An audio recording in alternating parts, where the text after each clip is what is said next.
Législative 2022, bonjour. Aujourd'hui, je suis avec Sébastien Cazobon. Bonjour. Bonjour. Alors, vous vous présentez sur la première circonscription. Quelle est votre motivation? Pourquoi vous visez ces élections? Ça a été un très long cheminement, on va dire, parce que déjà, j'ai mené une lutte. Depuis 2 ans, je mène une lutte dans le cadre de ma profession. Je suis AESH, accompagnant d'élèves en situation de handicap. On vit dans une extrême précarité. Donc, j'ai commencé à mener une lutte pour dénoncer ça. Et petit à petit, j'ai rencontré les élus. Et ce qui m'a amené à rencontrer M. Jean Lassalle.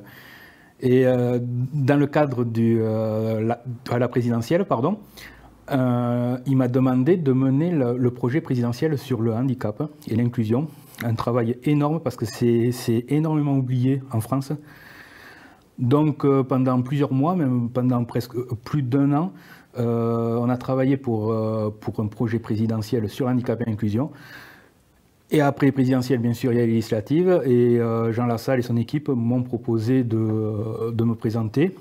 Alors, je n'ai pas accepté de suite. Voilà, il faut dire la vérité, parce que pour moi, c'est un engagement. C'est pas quelque chose, c'est pas une décision qu'on prend à la légère. Donc j'ai réfléchi, parce que j'ai une activité professionnelle. Il faut avoir le temps pour mener une campagne, surtout qu'elle est très courte. Et en pesant le pour, pesant le contre, et puis bon, je pense que j'ai pris un petit peu d'expérience. J'ai accepté de me présenter aux élections législatives pour amener un souffle nouveau à cette circonscription. Alors, on l'a compris, Jean Lassalle, c'est le parti politique résistant, qui est un parti, ce qu'on pourrait appeler les gros partis. Qu'est-ce qui vous a plu dans ce parti? Quelles sont les valeurs que vous voulez mettre en avant? Alors, déjà, on va rectifier quelque chose. C'est un mouvement résistant. C'est pas un parti, un mouvement, parce qu'il est constitué de citoyens engagés. Voilà. Pour reparler des présidentielles, le projet présidentiel a été mené par des citoyens engagés. Donc, c'est surtout cette parole qu'il a donnée aux citoyens. C'est ce qui m'a attiré, parce que je me suis dit, enfin, un mouvement qui donne la parole aux citoyens et pas un petit groupe de personnes, de politiques qui sont dans un bureau et qui va décider d'un programme qui ne reflète pas forcément les problèmes qu'il y a sur une circonscription ou en France. Alors, on est toujours dans ces élections 2, maintenant c'est la logique française. Vous avez une suppléante, en quelques mots, vous pouvez nous la présenter? Alors ma suppléante, elle habite à Dax, elle s'appelle Michèle Castiglia, elle est enseignante spécialisée et c'est une personne qui m'apporte beaucoup au quotidien, parce que bon, c'est vrai que là, on vient dans les médias, on se présente, mais il y a toute la partie dans l'ombre, le tractage, le collage, et elle fait un travail énorme et je la remercie énormément. Et elle est surtout là aussi pour m'apporter son expertise, parce qu'étant enseignante spécialisée, elle peut m'apporter aussi certaines choses sur le handicap. Donc elle fait beaucoup de travail dans l'ombre, mais c'est une personne qui est essentielle à mon équipe. Alors, on va parler dans un premier temps de politique nationale, avant d'aller sur des points plus précis. Il y a un mot qui a l'air absent dans cette campagne, et pourtant il va avoir une importance énorme, c'est le mot abstention. Quel est votre regard sur l'abstention? Pourquoi de l'abstention et pourquoi on n'en parle pas? L'abstention, malheureusement, je suis toujours d'une nature optimiste, mais là, pour les élections législatives, je crains fortement une abstention record, parce que les gens ne croient plus aux promesses, malheureusement. Et c'est pour ça que moi, dans mon... Alors, j'allais dire un programme, mais c'est une erreur. Non, c'est un projet, justement. Moi, j'apporte un projet, parce que apporter un programme, faire des promesses, on s'en rend compte, quand on rencontre les gens dans la rue, ils n'y croient plus du tout aux promesses. Donc moi, c'est un projet que j'amène, un projet évolutif par rapport aux rencontres que je vais faire. Donc malheureusement, la population ne s'identifie plus dans la politique. Je vais dire même que malheureusement, et je voudrais vous remercier, c'est une des premières choses que je voulais vous dire, vous remercier de m'accueillir ici, parce que pour nous, c'est très difficile de se montrer dans les médias. Et malheureusement, il y a des mouvements ou des partis politiques qui sont moins mis en avant et qui répondent à des problématiques. Mais malheureusement, les citoyens ne prennent pas le temps ou ne voient pas ces partis-là. Et c'est difficile pour motiver ces citoyens qui ne croient plus en la politique. C'est pour ça que nous, on veut aussi la reconnaissance du vote blanc, ce qui est très important parce que les gens, quand ils ne sont pas satisfaits, ils peuvent voter blanc, ça doit être reconnu. Et on veut aussi mettre en place le RIC, le référendum d'initiative citoyen, qui aussi, même si la population ne s'engage pas en politique, peut donner son avis sur des faits de société. On parle de politique, justement, que les gens n'y croient plus trop. Il y a un élément qui est assez surprenant, c'est, j'allais dire, combien il y a de partis politiques en France, parce qu'a priori, il y en a un certain nombre. Et quand on regarde, comme vous dites, dans les médias, on n'en parle que de 3. Ça donne une vraie difficulté, ça. C'est vraiment... C'est très difficile. Et puis les gens, ils s'y perdent au bout d'un moment. Quand on voit l'union de la gauche avec NUPES, là, il y a beaucoup de personnes qui ne s'identifient plus à ce parti-là. Parce que, bon, et puis il faut dire aussi, moi je suis quelqu'un qui aime dire les choses, c'est qu'il y a des politiques aussi, et un coup ils sont à gauche, un coup ils sont à droite, donc ils s'y perdent, la population s'y perd. Et c'est vrai qu'on met en avant 2 ou 3 partis politiques, et on oublie ce qui se passe derrière. Et nous, Mouvement Résistant, même si on a fait un très bon score pour les présidentielles, au niveau national, on a fait plus de 3%, on a doublé, voire triplé le score. Dans les Landes, on est à 9,5%. Et malheureusement, on ne parle pas de nous, de ce résultat, qui est quand même honorable. Et on aurait pu faire encore beaucoup mieux si il y a eu le vote utile, qu'on appelle le vote utile. Moi, je vous dis, combien de fois on m'a dit, moi je voudrais bien voter Jean Lassalle, mais il y a le vote utile, donc je vais voter pour quelqu'un d'autre. Et je pense que, voilà, au niveau des présidentielles, on aurait pu faire beaucoup mieux, dépasser les 5%. Et pour les législatives, j'espère que le vote utile, ça sera le vote du cœur, parce qu'il faut dire aux citoyens que le vote utile, c'est vraiment le vote de nos convictions, du cœur. Et c'est pas faire des arrangements, calculer tout ça. Non, la politique, c'est pas ça. Moi, si je me suis engagé en politique, c'est parce que j'ai des convictions, j'ai des choses à apporter, et c'est ce qu'il faut regarder en premier. C'est pas toutes ces alliances qu'il peut avoir. Je vais vous poser une question un peu provoque. Pour vous, en vous écoutant, on est en démocratie ou en dictature en France? Parce que ça a été dit, sous-entendu. C'est vrai que ces dernières années, avec le virus qu'on a subi, tout ça, il y a eu des décisions qui ont été prises, qui n'ont pas été faciles. Moi, je ne dirais pas qu'on est en dictature, comme je ne dirais pas qu'on est forcément en démocratie. C'est vrai que des fois, on a des... Voilà, il y a des choses, il y a des décisions qui sont prises, qui malheureusement sont dures. Ensuite, souvent, on compare dictature avec des pays existants comme la Corée du Nord, comme ce qui se passe en Russie ou en Chine, tout ça. Vous savez, la dictature, ça peut prendre diverses formes. Mais je ne dirais pas qu'on est en dictature, mais il y a des situations, des prises de position qui font que, petit à petit, vous voyez, avant, il y avait un fossé vraiment entre la population et les élus. Ce fossé continue à grandir. Mais on se rend compte que par les prises de position, que même au sein de la population, il y a des fractures. Et ça devient très dangereux. Et nous, ce qu'on veut, justement, c'est qu'on voudrait ressouder cette population pour essayer d'avancer. Et je pense que nous, candidats résistants, on est là vraiment pour souder cette population. Et pour que les Françaises et les Français, et les Landaises et les Landais, reprennent confiance aux politiques. Parce que depuis plusieurs années, malheureusement, on se rend compte que cette confiance se perd. Et c'est pour ça que c'est très difficile que les gens viennent dans un bureau de vote. Comme vous venez de le dire, il y a la confiance qui n'est plus là, parce que les gens comprennent peut-être pas bien le rôle d'un député. Il y a une partie à Paris, il y a une partie sur le terrain. Donc comment vous voyez ce rôle de député et quelle est l'action qu'il doit mener? Alors un député, pour moi, c'est vrai qu'il a une action locale et une action nationale. L'un ne va pas sans l'autre. C'est pour ça que moi, j'ai choisi un slogan qui dit « Préparons ensemble notre avenir ». Il y a des personnes qui disent « Préparons ». Pourquoi tu ne t'as pas dit « Construisons » ? Parce que j'ai dit, avant de construire, il faut préparer. Et comme une maison, quand on construit une maison, il y a des plans qui sont faits avant. Donc j'ai dit, pour moi, on doit préparer ensemble notre avenir sur le terrain pour ensuite le construire à l'Assemblée nationale.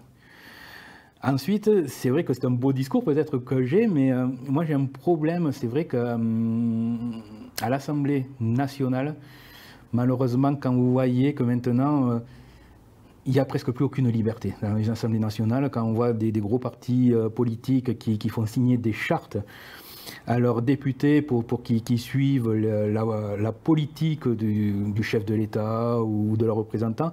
Moi je dis, mais elle est où la liberté là ? On n'a pas le droit d'être contre. Moi, je vous dis franchement, je n'ai pas honte de dire, des fois, avec Jean Lassalle, je peux être en désaccord, mais on en discute. Mais on ne suit pas comme un mouton. Moi, j'ai l'impression qu'à l'Assemblée nationale, maintenant, il y a un représentant, il y a des moutons derrière qui suivent. Et moi, ça me déplaît. Ou quand il y a, vous voyez, des lois qui sont votées en pleine nuit avec 30 ou 40 députés, pour moi, ça me dérange. On ne peut pas, quand une loi est votée, il faut qu'il y ait l'ensemble des députés. Donc il y a aussi cette difficulté à l'Assemblée nationale où il y a des décisions qui sont prises, qui ne sont pas évidentes, qui ne sont pas dans mes valeurs. Et j'espère vraiment que si je suis élu, eh bien, je pourrai apporter les problèmes qu'il y a localement, que je pourrais les apporter à l'Assemblée nationale, sans qu'il y ait de soucis avec des gros partis. Donc, pour moi, le boulot premier, c'est vraiment aller à la rencontre des Landaises et des Landais, voir leurs difficultés, et ensuite vraiment apporter ces difficultés à l'Assemblée nationale, mais à condition qu'on me laisse parler, que j'ai le temps de parole. Ça, c'est autre chose, mais on verra ce qu'on peut faire. Alors, on va attaquer un peu les dossiers qui vous intéressent. Donc, je commencerai par l'éducation nationale parce que je présume que c'est un sujet qui vous intéresse à cœur puisque ça a été une des raisons de votre engagement politique. Pour vous, vous dites sous-effectif, voire dans certaines disciplines, même méconnaissance du problème. Oui. Comment faire pour changer ça ? L'éducation nationale, c'est un dossier, on pourrait en parler pendant des heures. Moi, étant dans l'éducation nationale, bon, moi je suis plutôt dans l'accompagnement d'élèves en situation de handicap, mais quand je vois le travail des enseignants, ça donne plus envie. Moi, combien de fois je vois des stagiaires qui viennent voilà, qui viennent dans l'établissement, qui arrivent avec plein de certitudes et qui repartent avec plein de doutes. Parce que le métier d'enseignant, ça devient très difficile. J'ai l'impression que leur en demande de plus en plus. Ils passent peut-être 80% du temps à faire de l'administratif et 20% à faire vraiment de l'enseignement. Et ça, c'est plus possible. Et plus ils vont en faire, plus on leur en demande. Et ce qui fait, c'est qu'il y a de plus en plus d'enseignants en dépression. Moi, voilà, dans les établissements où j'ai pu évoluer ou dans l'établissement où je suis, eh bien, il peut y avoir des enseignants en dépression, il manque même dans certaines spécialités, certaines spécialités comme des profs de musique, comme des profs de technologie, tout ça, où ça devient impossible de trouver. Nous, on a une classe de 6e qui n'a pas eu anglais de toute l'année, peut-être 3 semaines au mois, c'est problématique. Donc, l'enseignement, il faudrait vraiment refaire beaucoup de choses. Déjà, je crois, revaloriser le salaire des enseignants, parce que au niveau du classement au niveau européen, le salaire des enseignants est vraiment très bas. Et Et puis moi, je vais justement revenir sur ma spécialité à moi, en tant qu'AESH. Moi, j'ai pas honte de dire que je touche 830 € par mois en tant qu'AESH. Et que là aussi, c'est très compliqué de recruter, Comment voulez-vous évoluer dans la vie avec 830 €? Comment voulez-vous faire un plan de vie? Comment voulez-vous avoir des projets? Comment voulez-vous faire un crédit? C'est très compliqué, et avec des contrats très précaires. Et sachant qu'en plus, il y a de plus en plus de notifications d'élèves en situation de handicap, qui fait qu'au bout d'un moment, on manque d'effectifs. Et que ce soit l'enseignement en général ou même l'inclusion scolaire, je suis vraiment inquiet. Je suis vraiment inquiet parce que nous, AESH, l'inclusion scolaire, c'est voilà, on est franchement le personnel qui fait qu'on peut avoir une inclusion scolaire. Ensuite, on essaye de faire avec les moyens qu'on a. Mais là, je ne donne pas 5 ans avant que l'inclusion scolaire soit vraiment au fond du trou. Autre sujet dont on parle beaucoup aujourd'hui, un peu les conséquences de la guerre en Ukraine, du Covid, c'est le pouvoir d'achat.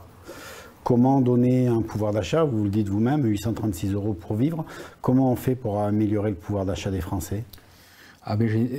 Déjà, il faut augmenter le SMIC. Je crois que c'est la première mesure à faire. Moi, j'ai mis 1400 €, mais plus on avance dans le temps, et j'ai l'impression que 1400 €, même, ça ne sera pas suffisant.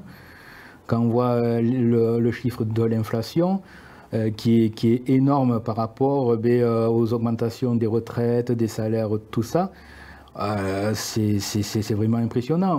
On est en France, le taux de pauvreté ne cesse d'augmenter. Dans un pays comme la France, c'est vraiment inquiétant.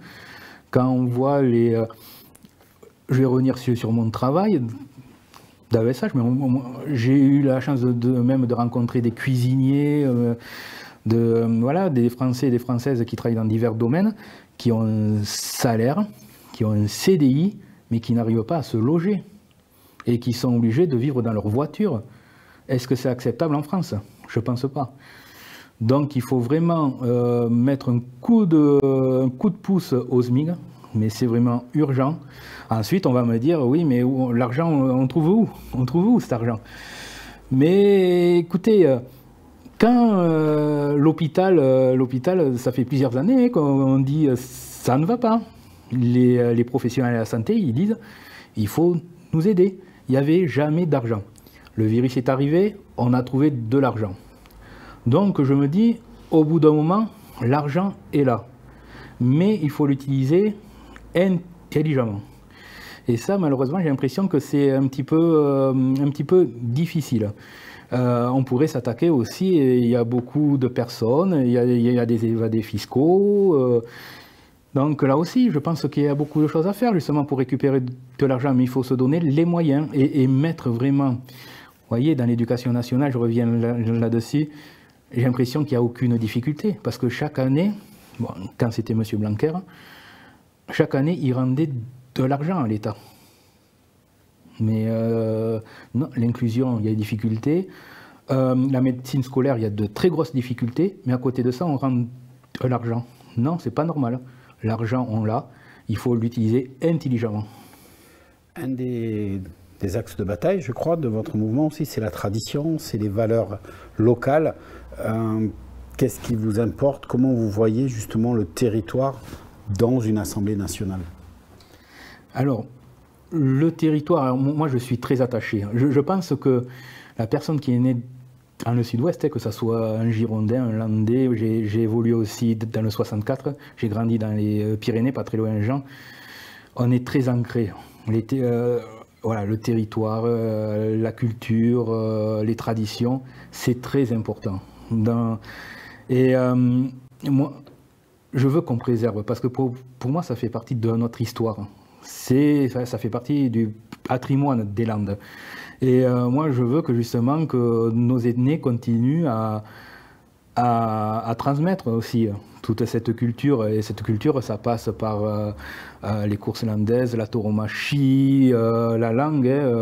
Et ça, c'est très important mais si je vais à l'Assemblée nationale, de garder ces traditions-là, parce qu'on parle de la tradition, des traditions landaises du Sud-Ouest, mais chaque coin de France, c'est une richesse. Quand on aille dans les 4 coins de France, il y a une culture différente. Et c'est une richesse pour notre pays. Et il faut préserver, c'est une nécessité de préserver ces cultures-là. Comment on fait? Parce que rien que ce matin, on apprend qu'aujourd'hui, la tauromachie est très attaquée au Mexique, en Argentine, des pays durs à ce niveau-là, et que ça risque d'être interdit. Il y a un vrai lobbying animal. Donc comment faire pour les contrer? Parce qu'a priori, ils ont l'air plus efficaces. C'est vrai, c'est très dur. Là. Ensuite, moi, je suis quelqu'un qui suis dans la communication, le dialogue. Ensuite, je veux bien entendre les anti-corridas, je veux bien les écouter. Je veux bien qu'on se mette autour d'une table, qu'on expose chacun nos avis. Mais ensuite, moi, ce que je peux reprocher à certaines associations anti-corrida, c'est que ces associations dénoncent une certaine maltraitance animale, une violence que je peux entendre, mais parfois ils agissent avec autant de violence. Ils vont s'attaquer à des spectateurs dans les arènes, à des toreros. On a vu qu'il y a quelques années, s'ils pouvaient mettre le feu à des arènes, c'est arrivé. Et moi, je trouve ça inacceptable. Je veux bien entendre leurs revendications, mais il faut... c'est vrai que la corrida, c'est un sujet très délicat. Hein. Mais il faut pas, on peut parler de la corrida, mais sans tout interdire, parce que généralement les anti-corridas, ils veulent interdire les courses landaises, ils veulent tout interdire. Vraiment tout ce qui est autour de la tauromachie. Donc au bout d'un moment, non, on se met autour d'une table, on en discute, et ensuite on voit ce qu'on peut faire. Quel est l'autre sujet qui pour vous, si demain vous êtes élu, il faut absolument prendre à bras le corps? Alors il y en aurait énormément, hein. Mais moi, je voudrais parler justement des problèmes qu'il peut y avoir dans des villages, dans des villes, pour trouver des médecins. Il y a des villages dans ma circonscription où ils se retrouvent isolés. Ou même des problèmes de connexion. Même. Je vais vous donner un exemple. L'autre soir, on faisait une réunion visio, hein. Pourtant avec des personnes, il y avait une personne de Souston, il y avait une personne de Roquefort, et il y avait des problèmes de connexion. Alors je me dis franchement, comment à notre époque on peut arriver à avoir des problèmes de connexion alors qu'on arrive quand même à envoyer des robots sur Mars, on peut aller voir des étoiles à des milliers, milliards de kilomètres, et juste dans un département avoir des problèmes de connexion. Et au jour, voilà, on est dans une époque où le numérique devient très important. Justement, c'est important qu'il y ait une connexion partout, qu'il n'y ait plus ces zones blanches qu'on appelle. Et ensuite, je pourrais vite parler très vite aussi. Moi, il faudrait vraiment, parce que l'écologie c'est très important aussi. On parle des éoliennes, tout ça, des panneaux photovoltaïques. Et moi, je pense qu'il y a d'autres solutions. Parce qu'on voit bien que les éoliennes, on ne parle pas de ce que ça amène, les éoliennes. Pour planter une éolienne, ce sont des milliers de tonnes de ciment, de béton qu'on met en terre. Les hélices d'une éolienne, c'est très dur à recycler. Moi, je voudrais qu'on commence à parler un petit peu de certaines formes d'énergie. On peut prendre l'exemple du four solaire de Font-Romeu, qui a été monté. Il y a 2 gros fours solaires dans le monde, c'est à Font-Romeu et en Ouzbékistan.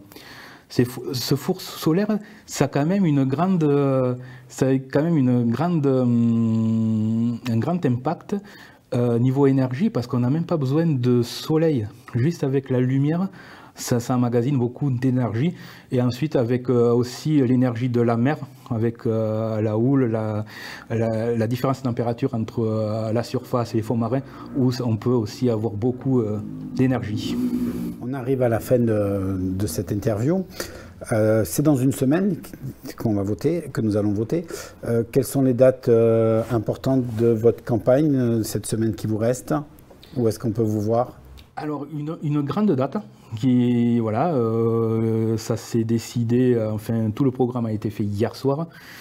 Jean Lassalle va venir dans les Landes le 7 juin. Il va venir d'abord sur la place Saint-Roch à Mont-de-Marsan le matin de 10h30 jusqu'à 11h30 à peu près.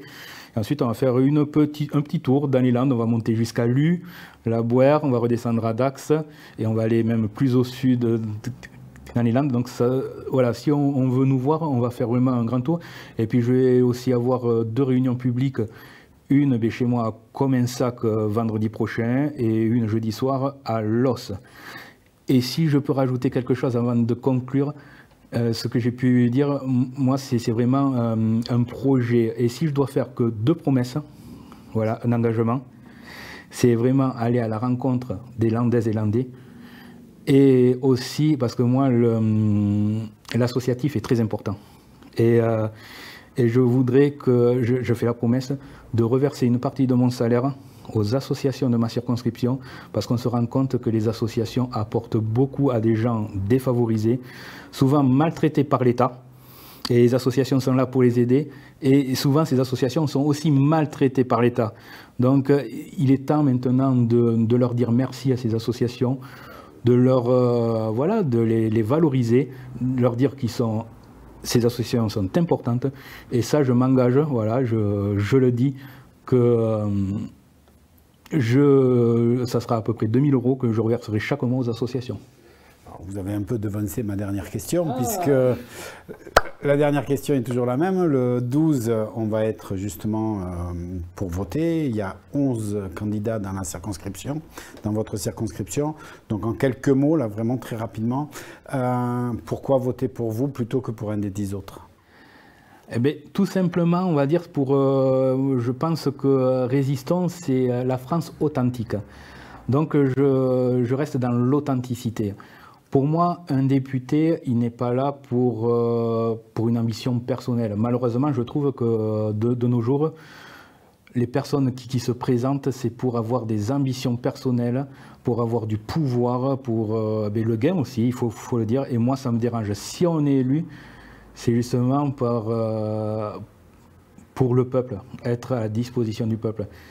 Et je serai vraiment corps et âme, on va dire corps et âme, vraiment parce que je suis très attaché aux Landaises et Landais qui m'ont accueilli il y a 13 ans, qui m'ont très bien accueilli. Donc je veux maintenant leur dire merci, les aider. Et je ferai au mieux justement, et je serai toujours là pour eux. Et il y aura, voilà, pour moi, parce que c'est vraiment beaucoup de boulot se présenter. Et il n'y a aucune ambition personnelle parce qu'il faut voir la fatigue qu'il y a à côté de ça. Et si je me présente, c'est vraiment pour les Landaises et les Landais. Merci beaucoup d'avoir pris le temps, comme vous dites, c'est beaucoup d'engagement, d'avoir pris le temps de venir nous voir. Je vous remercie, je vous dis à bientôt, soir du 12 juin, on aura une idée. Bonne fin de campagne, à bientôt, au revoir.